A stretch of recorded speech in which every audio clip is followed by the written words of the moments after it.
Dear students, good morning to everybody. Hope you all are fine. Today's our offline class is about growth hormone HGH, somatotropin, and gene therapy. Human growth hormone, abbreviated as HGH, is secreted by the anterior lobe of the pituitary gland. Secretion of HGH is regulated by two other hormones secreted by hypothalamus. These hormones are somatotropin releasing hormone and somatostatin or growth inhibiting hormone. Somatotropin releasing hormone, which stimulates the anterior lobe of the pituitary gland to release somatotropin or growth hormone. Somatostatin or growth inhibiting hormone, which inhibits the secretion of growth hormone from the anterior lobe of the pituitary gland. Deficiency of somatotropin in about 3% cases is hereditary. It has been estimated to about one child in 5,000. Human growth hormone HGH is very useful to the children born with hypopituitarism, which is a form of dwarfism. It is caused by less secretion of human growth hormone from the anterior lobe of the pituitary gland.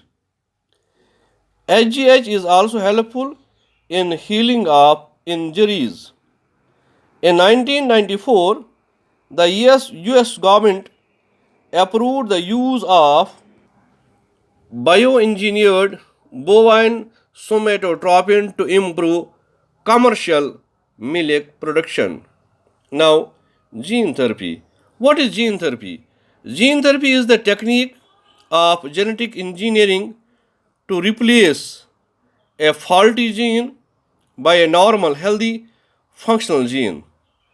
Gene therapy is the name originally given to methods that aim to cure an inherited disease by providing the patient with a correct copy of the defective gene. Gene therapy has now been extended to include attempts to cure any disease by introduction of a cloned gene into the patient. If a person is born with a hereditary disease, then gene therapy can be a corrective therapy for such a disease. Types of gene therapy. Gene therapy is of two types. Number one is germline gene therapy. Number two, somatic cell gene therapy. Now, first, germline gene therapy. In this type of gene therapy, germ cells, that is, sperms or eggs, even zygote, are modified by the introduction of functional genes which are ordinarily integrated into their genomes. Number second is somatic cell gene therapy. In this type of gene therapy, the gene is introduced only in somatic cells.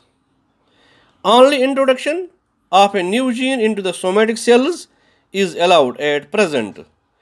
Genetic modification in the germ cells of the offsprings is not permissible.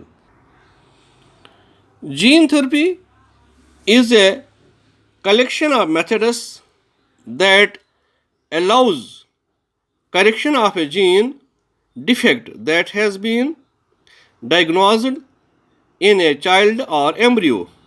Here, genes are inserted into a person's cells and tissues to treat a disease.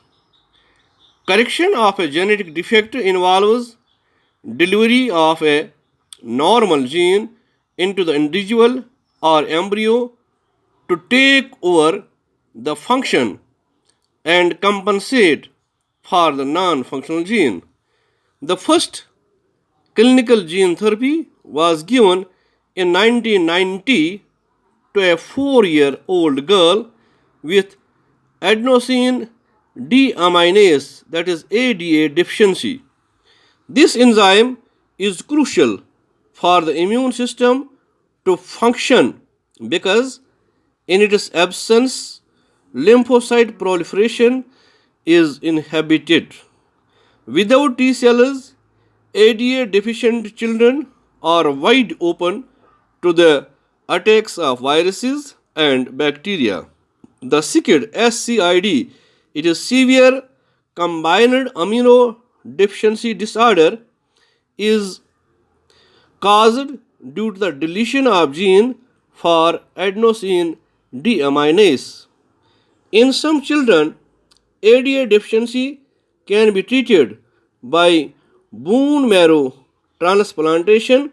In others, it can be treated by enzyme replacement therapy, that is ERT.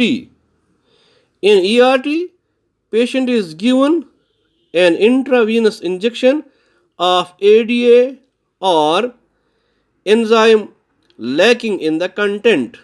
But the problem with both approaches is that they are not completely curative. As a first step towards gene therapy, lymphocytes from the blood of the patient are grown in a culture outside the body. A functional ADA complementary DNA using a retroviral vector is then introduced into these lymphocytes, which are subsequently returned to the patient.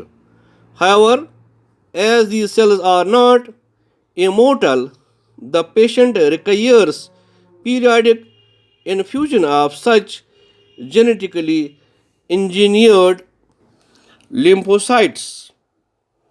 However, if the gene isolated from marrow cells producing ADA is introduced into cells at early embryonic stages, it could be a permanent cure. Thanks.